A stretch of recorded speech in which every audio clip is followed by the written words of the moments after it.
What is going on, everybody? I am back today to talk about a new release movie that just dropped on Prime Video. And I was actually really excited to watch this because this movie is directed by Mimi Cave, who directed a film called Fresh that I actually really liked a lot. I thought it was filled with really great performances, had a lot of twists and turns that I didn't expect, and it was just a really entertaining ride. And so I was interested to see what her follow-up to that movie would be. And this stars Nicole Kidman, who I think is an incredibly talented actress. From the brief little teaser trailer I saw for this movie, it seemed to give off kind of like blue velvety vibes where it's like this polished, clean, pristine town where weird things are taking place, but I didn't know much about it other than that. And the movie I'm going to be telling you about today is Holland. Holland is directed by Mimi Cave. Nancy is a teacher whose life with her husband in Holland, Michigan tumbles into a twisted tale when she and her colleague become suspicious of a secret. So, like I said, I was really looking forward to watching this movie because I thought Mimi Cave's Fresh was a really awesome movie that took me by surprise. And unfortunately, this movie is not very good. And there are a multitude of reasons for that. And I'm very upset by that because when this movie started, I would say for about the first 20 minutes of the film, I was really on board. It's beautifully shot, the performances are really great, and it was slowly getting you into the plot, and I was looking forward to see where it went, and it just progressively got worse and worse and incredibly predictable. And I'll talk about it as I break the entire movie down for you today. So at the beginning of the film, we are introduced to Nancy, played by Nicole Kidman, who is a school teacher that lives at home with her husband Fred, played by Matthew Macfadyen, and her young son Harry. And they just live a normal life in this town of Holland, Michigan, where it seems like nothing goes wrong. She gives a monologue at the beginning about how much she loves living here and how tight-knit the community is, and just how everything is so incredibly special. And early on in the film, she's just living her day-to-day life, going to school. We're introduced to Dave, played by Gael, García Bernal, who also works at the school,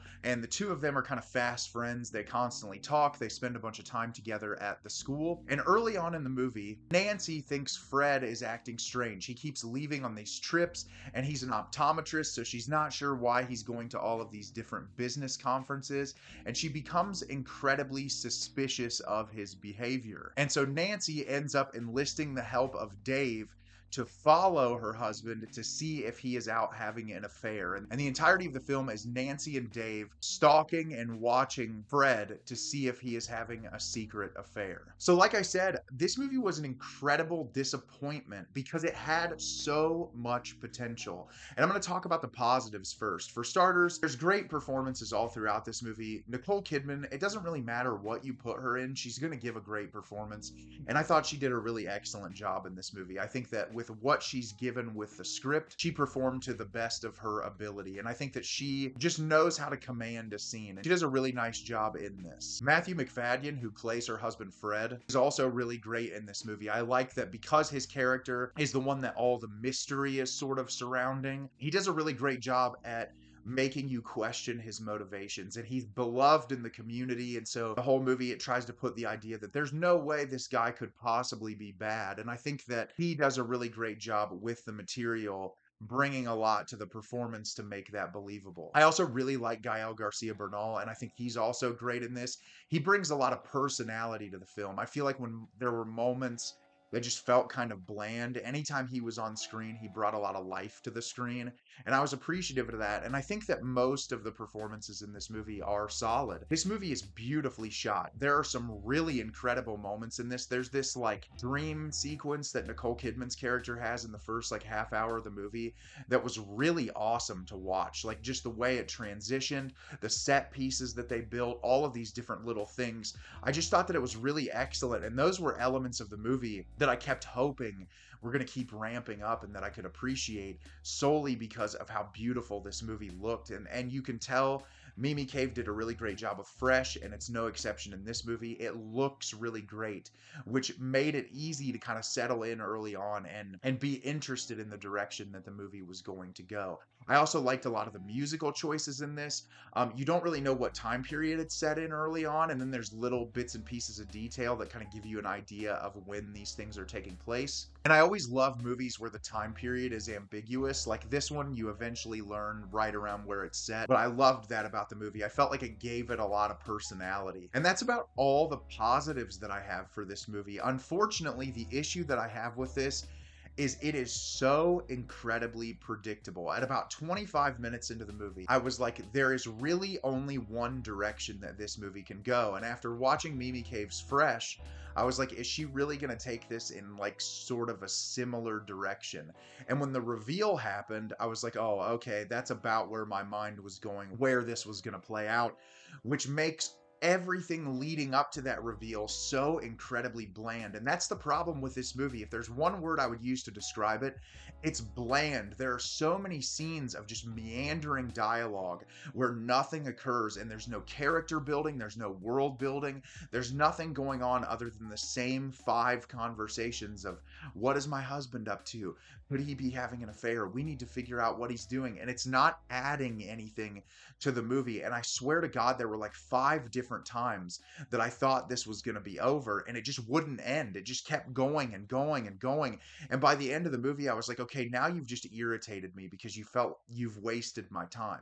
It's no longer like I'm interested in what direction it was going to go to. It just felt like they didn't want to wrap it up and make it end. And so that's one of my biggest irritations with the movie. I also feel like this type of movie has been done so many times before, and everything early on in the movie that made this feel like it was going to go in a really interesting direction, they didn't explore enough. Like it hits just the most surface level plot beats imaginable, and you're not really diving into anything interesting. And when it comes to the big reveal of the movie, it's something you've already seen before. Like there's so many things. I thought that it could go in a supernatural direction because of like the weird sort of like dream sequence early on. There's so many like interesting things that Mimi Cave incorporates in the movie, and I just don't think where it goes is all that interesting. And then obviously you're building this like beautiful suburbia.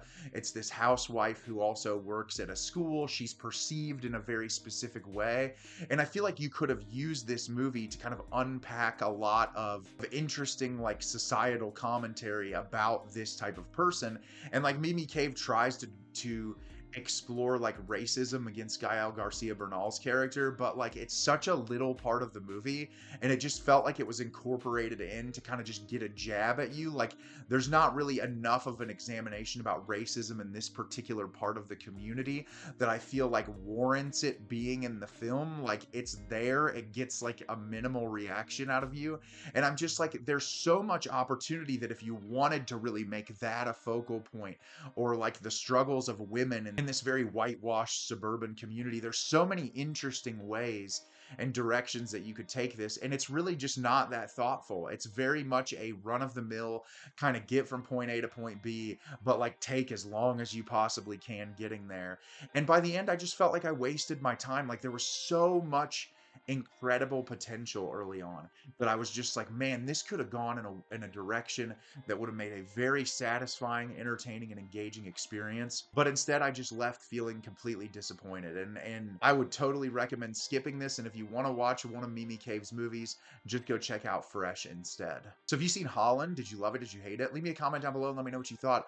I thought this movie was incredibly disappointing, and I'm really bummed out that it wasn't that great. As always, if you can like the video and subscribe to the channel, helps me out a lot and lets me know the type of content you're looking for. I'm always putting out new material and look forward to getting more out for you in the near future. And as always, everyone, thank you so much for watching and have a great rest of your day.